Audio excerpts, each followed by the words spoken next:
जयकारा बोलो माता रानी का। जगत माई महामाई माँ भद्रकाली की जय बोलो। माता रानी के सांचे दरबार की जय बोलो। मिथुन राशि वालों, आप सभी का बहुत बहुत स्वागत है मिथुन राशि भिंड यूट्यूब चैनल में। बंधुओं, नया वर्ष आने से पहले इस पुराने वर्ष यानी 2024 के अंतिम दिन कुत्ते को खिला दो यह एक छोटी सी चीज। उसके बाद आप देखेंगे कि कुत्ते के अंदर जिन दिव्य शक्तियों का, देवताओं का वास है या जिससे कुत्ते का संबंध है, वे संपूर्ण दिव्य शक्तियां आपके जीवन में आपकी खुशियों को लेकर आएंगी।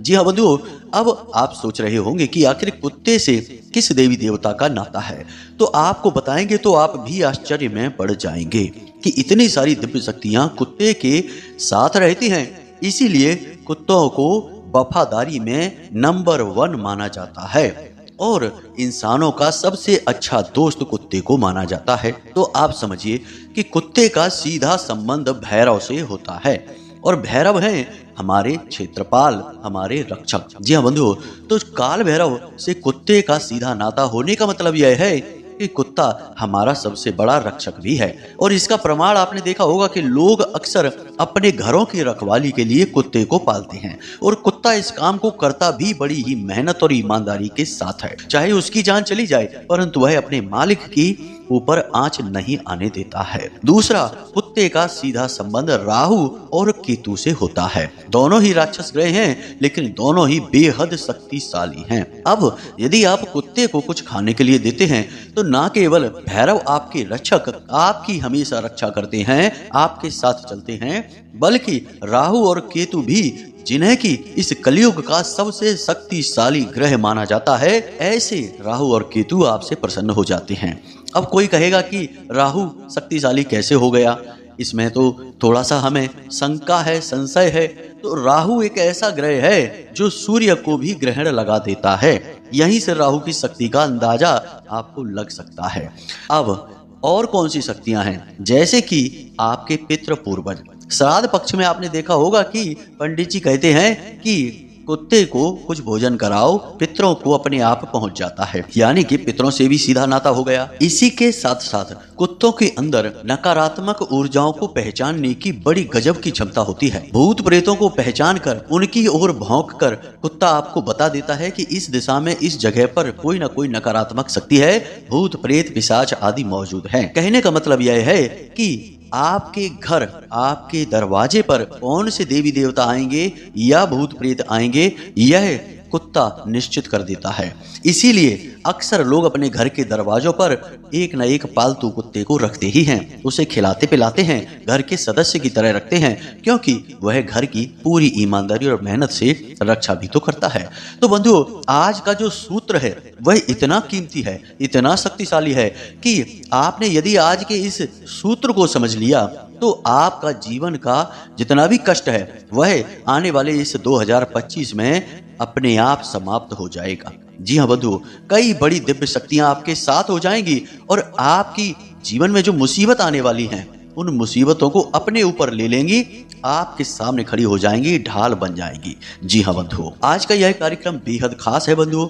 हम आपके इस अंतिम महीने के अंतिम दिनों का सटीक राशिफल भी बताएंगे, कुछ ऐसे कार्यों के बारे में बताएंगे जिन्हें आपको भूल कर भी इस महीने में नहीं करना है, वरना जाते जाते यह साल आपको इतनी बड़ी चोट पहुंचा देगा कि आपका नया साल भी खराब हो जाएगा। दूसरा, कुछ बहुत ही जरूरी कार्य हैं जिन्हें आपको अब करना शुरू कर देना चाहिए, क्योंकि किसी भी समय काल का जो शुरुआती पक्ष है और जो अंतिम पक्ष है, जिसे उतार या फिर चढ़ाव कहते हैं, ऐसे समय पर किए गए कार्य आने वाले समय काल पर बहुत गहरा प्रभाव डालते हैं। जी हाँ बंधुओं, तो आपको हम कुछ बेहद जरूरी कार्यों के बारे में भी बताएंगे। बड़ी धैर्य के साथ आज के इस कार्यक्रम को समझिए। इसी के साथ साथ कुत्ते को क्या खिलाना है जिससे कि दिव्य शक्तियां आपके साथ हो जाएंगी, इस सूत्र को भी समझना बहुत आवश्यक है। बहुत ही बारीकी से, गहराई से हम आपको हर एक बात समझाएंगे और शास्त्रों, पुराणों के प्रमाण के साथ बताएंगे। जी हाँ बंधुओं, तो आपको बिल्कुल भी टस से मस नहीं होना है, इस कार्यक्रम में अंत तक बने रहना है और जो भी बातें हम आपको अब बताने जा रही हैं उन्हें अच्छी तरह से समझ लेना है। जी हाँ बंधुओं, केवल इतना ही नहीं है, कुत्तों के विषय में और भी महत्वपूर्ण बातें हैं। शास्त्र क्या कहते हैं इन्हें भी हम आगे चर्चा का विषय बनाएंगे। तो बस आपसे निवेदन यही है कि जिस प्रकार आज हमारी सेहत ठीक नहीं है, तबीयत खराब है, ऐसे में भी हम आपके लिए यह कार्यक्रम तैयार कर रहे हैं ताकि माता रानी की सेवा होती रहे। तो आपका भी यह धर्म है कि आप इस कार्यक्रम में अंत तक तो बने रहें। ताली दोनों हाथों से ही बजती है बंधुओं। हमने तो अपना हाथ बढ़ा दिया है, अब आपकी बारी है। तो चलिए बंधुओं, बिना समय गवाए इस महत्वपूर्ण कार्यक्रम की शुरुआत करते हैं। माता रानी का नाम लेते हुए कमेंट बॉक्स में प्रेम के साथ, भाव के साथ लिख डालिए, जय माँ भद्रकाली रक्षा करो। एक बार नहीं 3 बार लिखना। माता रानी आपकी निश्चित रक्षा करेंगे, हमें पूर्ण विश्वास है। इसी के साथ साथ बंधुओं, यदि आप इस चैनल कार्यक्रम पर पहली बार आए हैं तो आज इसी वक्त इस चैनल को सब्सक्राइब कर लीजिए, क्योंकि ज्ञान का शुद्धतम स्वरूप इस चैनल कार्यक्रम पर आता है। माता रानी के चरणों से, उनकी सेवा से यह ज्ञान उद्धृत होता है और आप तक पहुंचता है। तो बंधुओं, इस पवित्र धारा को अपने जीवन में आने दीजिए। चैनल को सब्सक्राइब करके हमारे दिव्य परिवार के सदस्य बन जाइए। तो चलिए बंधुओं, चैनल को सब्सक्राइब करिए, फिर आगे बढ़ते हैं। बंधुओं, आपको जानकर आश्चर्य होगा कि हमारे शास्त्रों में, पुराणों में कुत्तों का संबंध देवी देवताओं से किस प्रकार गहराई से जुड़ा हुआ है।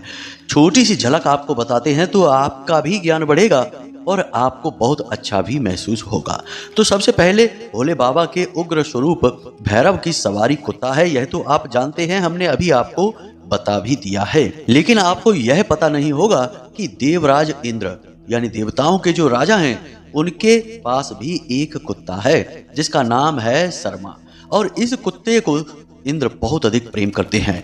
इस कुत्ते ने एक बार इंद्र की रक्षा की थी, उनके साथ युद्ध किया था और राक्षसों को मार कर भगा दिया था। यह बहुत शक्तिशाली कुत्ता है। इसी प्रकार मृत्यु के देवता यानी यमराज जो हैं, उनके साथ भी 2 कुत्ते होते हैं जिनका नाम है श्याम और सबल। जी हाँ बंधुओं, शिव पुराण में इनके विषय में वर्णन मिलता है कि जो भी व्यक्ति कुत्तों को भोजन कराते समय श्याम और सबल का नाम लेता है, उसके घर में कभी अकाल मृत्यु नहीं होती है। इसी प्रकार महाभारत में पांडवों की अंतिम यात्रा में जो आखिरी सदस्य युधिष्ठिर बचे थे, धर्मराज का ही अवतार थे, यानी कि यमराज के ही अवतार थे। उनके साथ भी स्वर्ग तक कुत्ता ही गया था। यहाँ तक कि भगवान ने जब दत्तात्रेय का रूप धारण किया तो कुत्ते को ही अपना गुरु बनाया। वह इसलिए कि कुत्ते के पास कोई धन संपत्ति नहीं है, उसे कुछ भी खोने का डर नहीं है, फिर भी वह इतना प्रसन्न रहता है और इन सब से कहीं बढ़कर अपने मालिक के लिए इतना अधिक वफादार रहता है। इससे उन्होंने प्रेरणा ली और उन्होंने भी कहा कि इस संसार की संपूर्ण वस्तुओं का त्याग करने के बाद हम भगवान से उतनी ही श्रद्धा, उतना ही प्रेम दिखाएंगे जितना कि कुत्ता अपने मालिक के साथ दिखाता है। यानी कि भगवान दत्तात्रेय ने कुत्ते को अपना गुरु माना उसके स्वभाव को देखकर। तो कहने का मतलब यह है कि कुत्ता कोई साधारण जीव नहीं है, इसे अपने साथ हमेशा रखना चाहिए। लोग इसे पालते भी हैं, लेकिन इसके पालने में कुछ भूल चूक लोग कर देते हैं, यह थोड़ा सा गलत हो जाता है। तो वह क्या भूल चूक है आगे आपको बताते हैं, लेकिन आपके लिए सबसे महत्वपूर्ण यह है कि आज जब आप इस कार्यक्रम को देख रहे हैं, इसके बाद आज से ही आप यह एक चीज कुत्ते को खिलाना शुरू कर दें। फिर देखें कि कैसे चमत्कारी घटनाएं आपके जीवन में होती हैं, कैसे तमाम दिव्य शक्तियां आपकी रक्षा के लिए, आपकी सफलता के मार्ग खोलने के लिए आपके साथ खड़ी हो जाती हैं। जी हाँ बंधुओं, तो अब ध्यान से सुनिए। अब आप सारी बातों को गहराई से समझना। इससे पहले कि हम आपको बताएं कि कुत्ते को आपको क्या खिलाना है, किस विधि से खिलाना है और क्या कार्य हैं जो आपको करने हैं कुत्ते को भोजन कराते समय या एक चीज खिलाते समय, उससे पहले आपको हम यह बता दें कि जितने भी दिन अब इस वर्ष में बचे हैं, यानी कि आने वाले वर्ष के लिए अब जितने भी दिन हैं 2025 के लिए, इन दिनों में आपको कौन से ऐसे कार्य हैं, यानी 3 महत्वपूर्ण कार्य हैं जो भूल कर भी नहीं करने हैं। जी हाँ बंधुओं, इस बचे हुए समय में जितने भी दिन रह गए हैं, आपको ये 3 काम गलती से भी नहीं करने हैं। पहला, किसी को भी रुपए पैसे कैश अपने हाथों से उधार नहीं देना है। जी हाँ बंधुओं, यह एक बहुत बड़ी आन होती है कि आपने किसी भी समय काल के ढलान या उतार के समय पैसे उधार दे दिए तो वे पैसे निश्चित तौर पर अटक ही जाते हैं, वापस आएंगे ही नहीं। वे पैसे जाने के लिए हैं और आपके ऊपर से माता लक्ष्मी की कृपा भी हट जाएगी। इसीलिए सुबह और शाम के वक्त जब दिन का उतार और चढ़ाव होता है, उस वक्त लोग रुपए पैसे का लेन देन नहीं करते हैं, यानी उधारी का काम नहीं करते हैं। तो यही हम आपको कहना चाहते हैं कि अब बचे हुए जितने भी दिन हैं इस वर्ष में, आप किसी को भी एक भी रुपया उधार ना दें, किसी हालत में ना दें, कोई बहाना बना दें।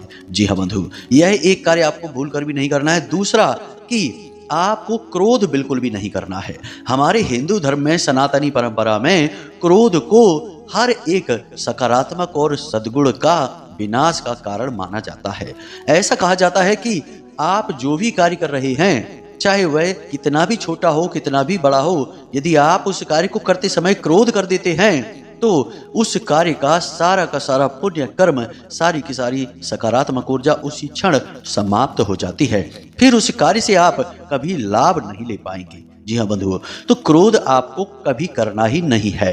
अब आप सोचेंगे कि हम तो क्रोध नहीं करेंगे, लेकिन दूसरे जब हमें क्रोध दिलाएंगे तब हम क्या करें? यानी कि लोग हमें क्रोध दिलाते हैं, हम अपनी तरफ से कभी क्रोध थोड़े ही करते हैं। बात बिल्कुल सही है।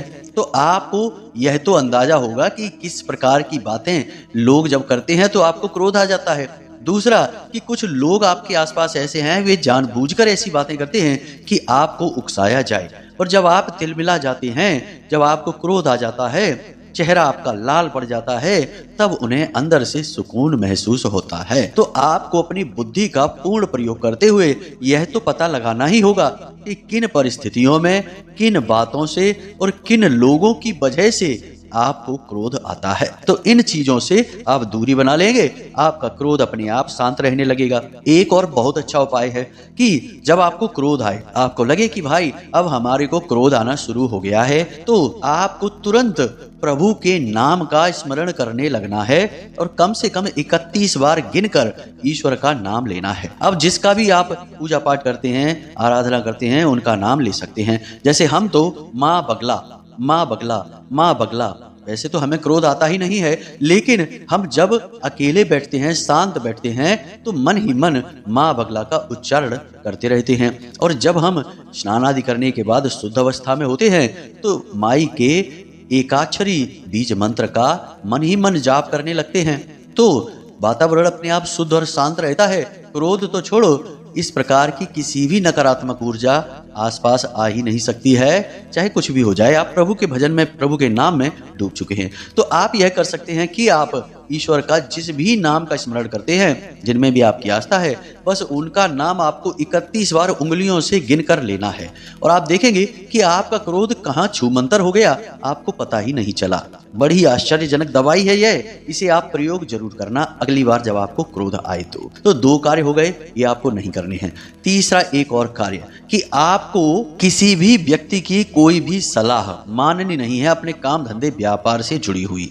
जी हाँ बंधुओं, हम आपको ऐसा इसलिए कह रहे हैं कि आप स्वयं बेहद बुद्धिमान हैं। हम जानते हैं, हमने आपकी राशि और आपकी कुंडली का आकलन किया है और हम जानते हैं कि आप बेहद ही तीव्र बुद्धि के मालिक हैं। आपको किसी की सलाह की आवश्यकता नहीं है, आप तो दूसरों को सलाह देने वाले हैं। आपकी सलाह से लोगों के काम बन जाते हैं, तो आपको भला किसकी सलाह की जरूरत है? एक कारण यह है। दूसरा कारण यह है कि आपके आसपास ऐसे लोग मौजूद हैं जो आपको भावुक बनाएंगे, फिर आपको सलाह देंगे और फिर आप फंस जाएंगे। जी हाँ बंधु, जरा विचार करके देखिए, अपने दिल पर हाथ रखिए और सोच कर देखिए कि क्या आपके साथ यह पहले हुआ है? कोई आया आपके पास, आपसे मीठी मीठी बातें की और आपको इमोशनल करके उसने कुछ ऐसी सलाह, कुछ ऐसी बात बता दी कि आपने उस पर काम शुरू कर दिया, अपना पैसा लगा दिया, अपनी ऊर्जा लगा दी और बाद में आप फंस गए। यानी आपका पैसा भी डूब गया, आपकी मेहनत भी चली गई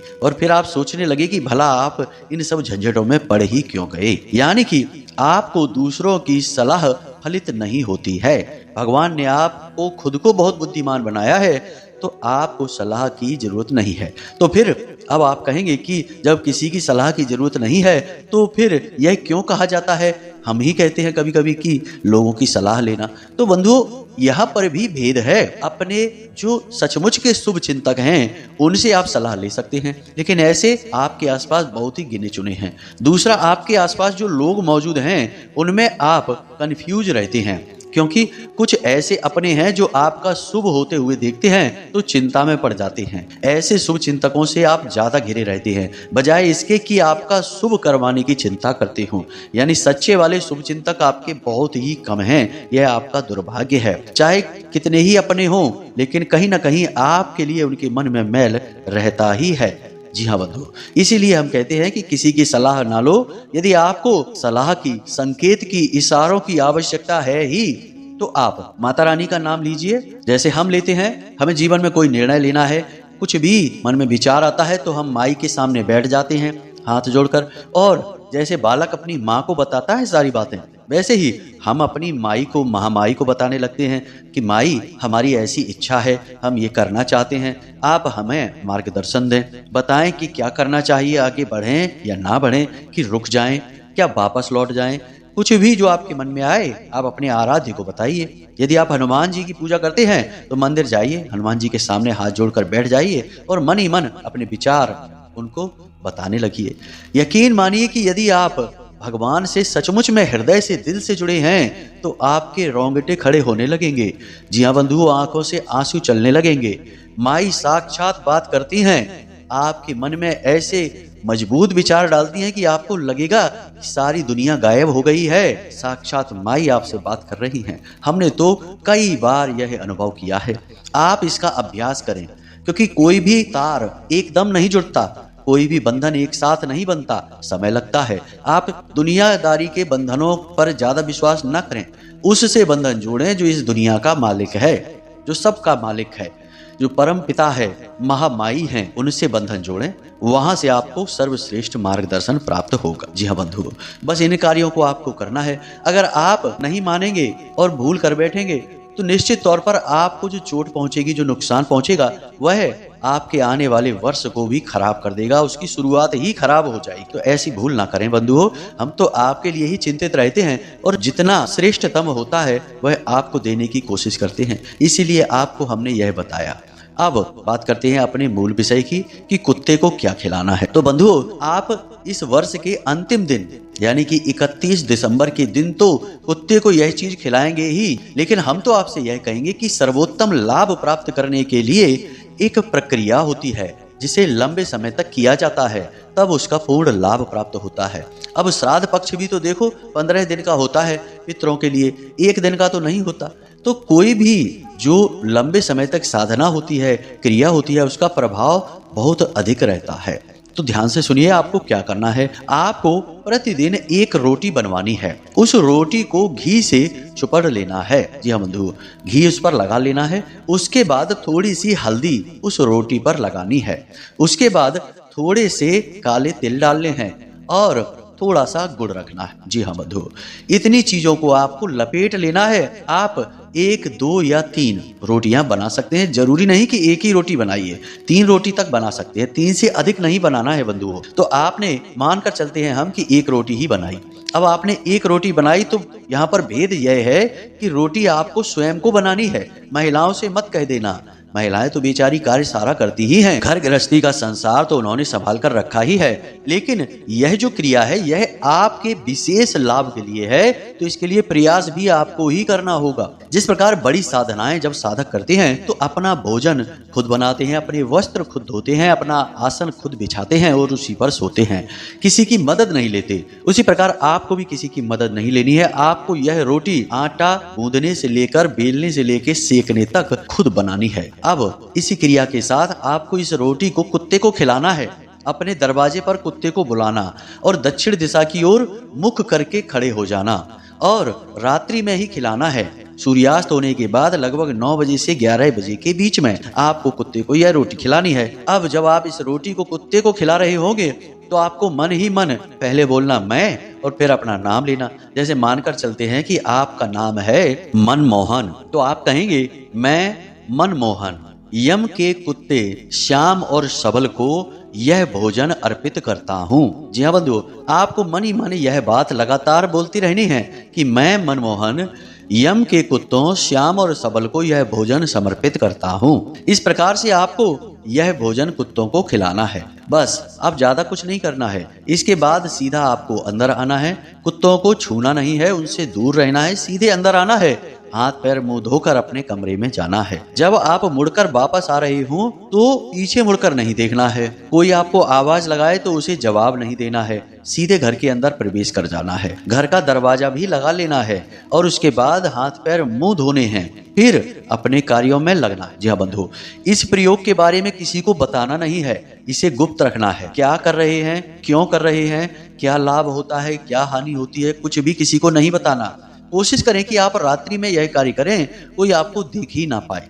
और यदि कोई देख भी लेता है तो आप उसे कोई बहाना बना दें कि हमने तो ऐसे ही खिला दिया, ऐसे ही घर में पड़ी थी रोटियां तो हमने सोचा कि चलो खिला देते हैं। इस प्रकार से बहाना बना देना है, असली उद्देश्य नहीं बताना है, क्योंकि जैसे ही आपने असली उद्देश्य को खोल दिया इसका प्रभाव कम होने लगेगा, समाप्त होने लगेगा। जी हाँ बंधु, तो इस प्रकार इस क्रिया को आपको करना है। अब हम तो यही कहेंगे कि आज जब आप इस कार्यक्रम को सुन रहे हैं तो आज से ही इस क्रिया को करना शुरू कर दीजिए और पूरे महीने यानी पूरे दिन जो अब बचे रह गए इस वर्ष के, इन सभी दिनों में इस क्रिया को लगातार करते रहिए। एक आध दिन यदि गैप हो जाए तो कोई बात नहीं है, कोशिश करें कि लगातार होता रहे। तो इस प्रकार इस क्रिया को करिए और आप देखेंगे कि आपके जीवन से नकारात्मकता गायब होनी शुरू हो जाएगी। रातों रात चमत्कार तो बंधुओं नहीं होते हैं, लेकिन आपको कुछ दिनों में परिणाम बहुत ही अच्छे अवश्य मिलने लगेंगे। कौन से हों परिणाम, तो ध्यान से सुनिए। सबसे पहली चीज कि आपको समझ में आ जाएगा कि आपको आगे जीवन में क्या करना है,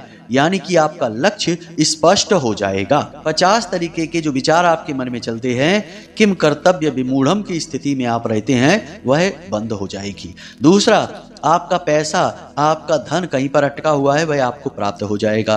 तीसरा, कर्जा आपके ऊपर जो बढ़ता जा रहा है वह समाप्त होना शुरू हो जाएगा। आपका जो काम धंधा व्यापार है उसमें गति आ जाएगी। इसके साथ साथ एक सबसे महत्वपूर्ण बात कि घर में से बीमारियां बाहर निकल जाएंगी और किसी की भी अकाल मृत्यु किसी कीमत पर नहीं होगी घर में, ना आपके परिवार में और ना ही आपसे जुड़े जितने भी लोग हैं, यानी कि आपके भाई बंधु चाचा ताऊ, इनके सबके परिवार में ऐसी कोई दुर्घटना महाघटना नहीं होगी। इसकी आप पूरी गारंटी समझें। जी हाँ बंधु, तो बस इस क्रिया को करना शुरू करिए और इसके परिणाम जो भी आए उनका आनंद लेना शुरू करिए और भगवान को धन्यवाद अवश्य करिए। जी हाँ बंधु, बिना धन्यवाद भगवान से कुछ भी मत लेना, यह कृतज्ञता है और कृतज्ञता अच्छी बात नहीं होती है। तो चलिए बंधु, आज के इस कार्यक्रम को यहीं पर विराम देते हैं। अब हमने कहा था पिछले कार्यक्रम में कि हम जैसे ही स्वस्थ होते हैं पूर्ण रूप से, तो हमने सोचा है कि जिन महामाई माँ भद्रकाली का आपने अब तक नाम सुना है उनके साक्षात दर्शन आपको कराएंगे।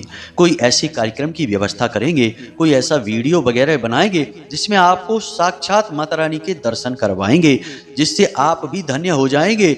माता के महामाई ब्रह्मांड की माई के दर्शन करने से आपका आने वाला संपूर्ण वर्ष बेहद सुंदर मनोरम हो जाएगा। जी हाँ बंधु, तो यदि आपको दर्शन चाहिए तो कमेंट बॉक्स में हाँ हमें दर्शन करने हैं ऐसा अवश्य लिखें।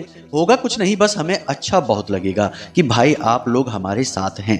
तो बंधु, इसी के साथ साथ आज के इस कार्यक्रम को यहीं विराम देते हैं। हमेशा हंसते रहिए, मुस्कुराते रहिए, सकारात्मक रहिए और दिन में एक बार मंदिर अवश्य हो आइए, क्योंकि आपका उद्धार तो वहीं से होना है। तो प्रेम से बोलिए जय माई की, जय माँ भद्रकाली। माता रानी आपका कल्याण करें। धन्यवाद।